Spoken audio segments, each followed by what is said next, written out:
Hello મિત્રો, તો ફરી એકવાર તમારી સાથે વિડીયો લઈને હાજર થયા છીએ અને આજે પણ તમારી માટે 3 એવા સ્ટોક લઈને આવ્યા છીએ. તો આપણે આજે એક પછી એક ત્રણેય સ્ટોકનું ડિસ્કશન કરીશું અને એના ચાર્ટને સમજવાની કોશિશ કરીશું. તો સૌથી પહેલાં સ્ટોક છે, તો એમાં તમે જોઈ શકો છો કે વીકલી ચાર્ટ ઉપર એ એના સપ્લાય ઝોનમાં આવીને ઊભો છે.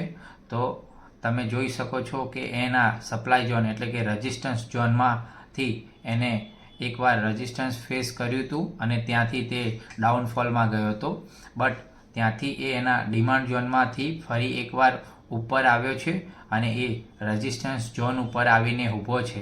પણ તમે જોઈ શકો છો કે તેમાં વોલ્યુમ સારું એવું બિલ્ડ થઈ રહ્યું છે વીકલી ચાર્ટ ઉપર. તો આવનારા દિવસોમાં અહીંથી એક સારી એવી અપસાઇડ મોમેન્ટ મળી શકે છે. તો આ ચાર્ટને આપણે થોડાક વીકલી ચાર્ટ ઉપરથી ડેના ચાર્ટ ઉપર સમજીએ તો એમાં બી આપણે એકવાર અભ્યાસ કરી લઈએ.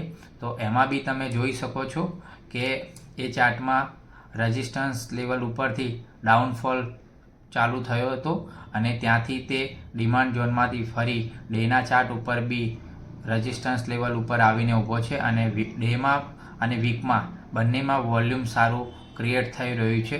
તો આવનારા દિવસોમાં આ સ્ટોક અહીંથી એક સારી એવી અપસાઇડ મોમેન્ટ આપી શકે છે. તો સ્ટોકનું નામ છે GIPCL, Gujarat Indian power corporate limited. તો આ સ્ટોકને તમે તમારા વોચ લિસ્ટમાં એડ કરી શકો છો.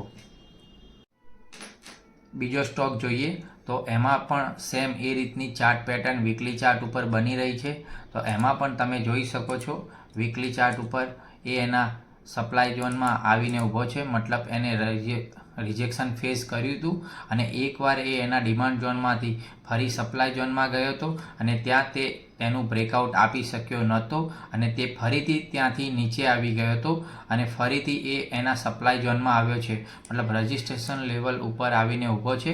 અને અહીંથી મે બી બની શકે કે આવનારા દિવસોમાં એ અહીંથી એક સારું એવું બ્રેકઆઉટ આપી શકે છે, કેમ કે એમાં વીકલી ચાર્ટ ઉપર બી એક સારું એવું વોલ્યુમ ક્રિએટ થઈ રહ્યું છે.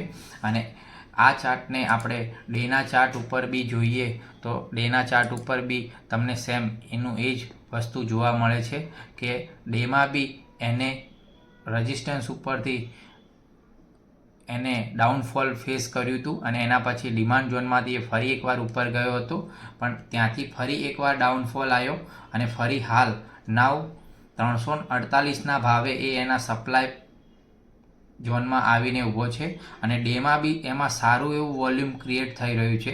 તો આવનારા દિવસોમાં આ સ્ટોકમાં પણ સારી એવી અપસાઇડ મુવમેન્ટ બની શકે છે. તો સ્ટોકનું નામ છે પક્કા લિમિટેડ, જે 348 રૂપિયાના ભાવે ફરી રહ્યો છે અને આવનારા દિવસોમાં તમે આ સ્ટોકને પણ વોચ લિસ્ટમાં એડ કરીને આમાં પણ તમે હોલ્ડિંગ પોઝિશન બનાવી શકો છો. તો હવે આમાં ત્રીજો સ્ટોક છે. તો એમાં સૌથી પહેલાં આપણે એમાં સપ્લાય ઝોન અને ડિમાન્ડ ઝોન બંને વીકલી ચાર્ટ ઉપર ડ્રો કરી નાખીએ. તો આ છે એનો સપ્લાય ઝોન છે વીકલી ચાર્ટ ઉપર. એવી જ રીતે આપણે એનો ડિમાન્ડ ઝોન બી ડ્રો કરીએ વીકલી ચાર્ટ ઉપર. તો આ છે એનો ડિમાન્ડ ઝોન. તો આ એનો સપ્લાય ઝોન થઈ ગયો અને આ એના ડિમાન્ડ ઝોન ઉપર છે હાલ સ્ટોક. અને આ સ્ટોકને આપણે ડેની ચાર્ટ પેટર્ન ઉપરમાં બી એકવાર એનાલિસિસ કરીએ.